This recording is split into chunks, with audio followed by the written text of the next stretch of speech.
You always say it's just one game, but how important is it for the guys to buy in and have their normal approach going into tomorrow? Yeah, I mean, it's the value of experience, playoff experience, is you really do understand the ups and downs of a playoff series, and it's really important to turn the page one way or the other. If you win and you get happy and you let your guard down, then you're in trouble. And if you lose and you feel sorry for yourself, then you're in trouble doing that too. So it's all about how you respond. And these guys are, the best athletes, best competitors on earth, and a huge part of competition at the highest stage is your emotional and mental approach, and that has to be consistent. Is Gary's elbow to the point that I know he was active the other night, but that you're comfortable putting him in the game? Yeah, the other night I would have put him in special circumstances, maybe a late game stop. I didn't feel comfortable playing him significant minutes yet. I thought, and the training staff felt like he needed a little more time. I anticipate that he will be available for more than that tomorrow, because the last couple of days have gone pretty well, and he's feeling better. Rohan in the middle. Steve, the Celtics played only one big for most of that fourth quarter in game one. Do you feel like that's something you guys need to adjust to, or when you kind of look back at the film of that fourth quarter, you feel like it was more of an execution issue? Well, I think the game is always tied together, offensively and defensively, but it even ties together from the first quarter to the fourth quarter. And I thought we got away from ourselves in the first quarter in terms of, game plan. We let a few guys walk into some shots and get comfortable. We let Jaylen Brown get a fast break dunk with nobody touching him in kind of a 5-on-4 situation.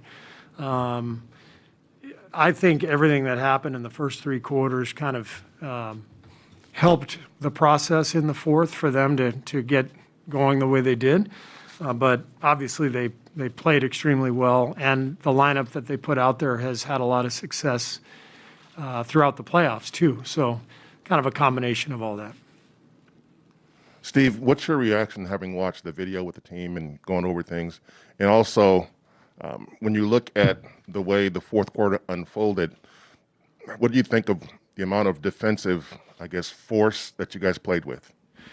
Yeah, I mean, it was the film showed the good and the bad. We had some good stretches, and then obviously the fourth quarter was, as I said, it was like an avalanche. And I give Boston the credit that they deserve. They played a brilliant fourth quarter. But again, we let our guard down earlier in the game, and that allows guys to be more comfortable when they are taking shots. And when you get a couple early ones that you get a really good look at, it just makes every shot easier after that. So I think it was our coverage breakdowns, personnel breakdowns earlier in the game that sort of fed into that. Steve, a little bit off topic. I would presume that being a role player in this league would enable you to help coach role players because it's a shared experience and stuff like that. But how did being a role player in the NBA as a player help you coach stars? Was there anything kind of knowing how to play off of a star that has helped inform the way you coach them? I think it's more my observation of watching Phil and Pop and how they collaborated with Michael, Scotty, Tim, David, Manu. I mean, witnessing the relationship between the coach and the star has informed me much more than sort of being a role player and what the dynamic is as that role player. So I can't relate to anything Steph Curry is feeling on the court, but I can relate to the moments I saw my Hall of Fame coaches collaborate with those stars, and that's been very helpful. Joe, back right. Hey, Steve. Hey, Joe. The other night was the first time in a long time that Jordan Poole wasn't highly effective. Looking back at the film, was there anything you saw that he could have done better, or just that kind of knocked him out of his rhythm? Yeah, I mean, it's a game where he didn't really get into rhythm. You give Boston the credit, again, that they deserve. They're the number one defense in the league. They did a good job on him, staying physical with him. And then you see the tape and you realize, okay, we could do this, we could do that, and you make some adjustments. But ultimately, you trust that, like any player who has made the impact that he has, you trust that there's going to be some ups and downs. And I thought it was a tough night for him, but I have full confidence that tomorrow will be much better. Steve, over here on your right, what you spoke about in terms of handling the outcome of Game 1, do you or anyone on your staff, will they sort of monitor your opponent to gauge how they handle that, or do you just assume they're going to handle it perfectly and any variation will exhibit itself? How they handle what? Success in this case. I'm sorry? The success of a victory early. Yeah. Where they. Well, we always discuss as a staff, if you're Boston, what do you do? If you're our opponent and you look at that tape, where would you make adjustments? So we have some thoughts about what they might do differently going into Game 2.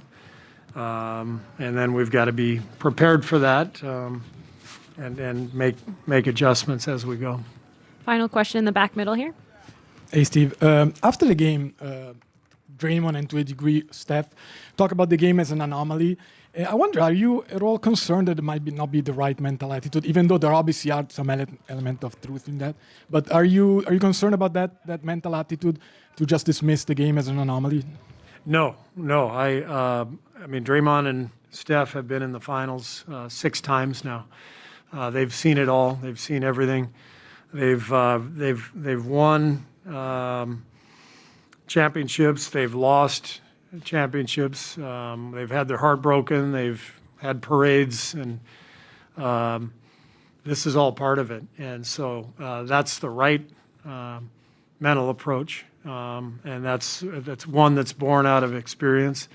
I don't think anything was said with any sort of disrespect or whatever. It's nothing like that.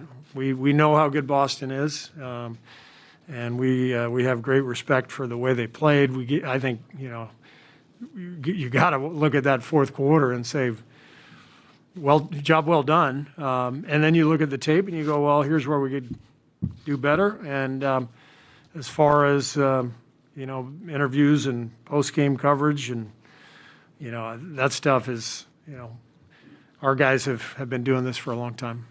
Thanks, Coach. Thanks. That they have, and he is now our Turner Sports colleague.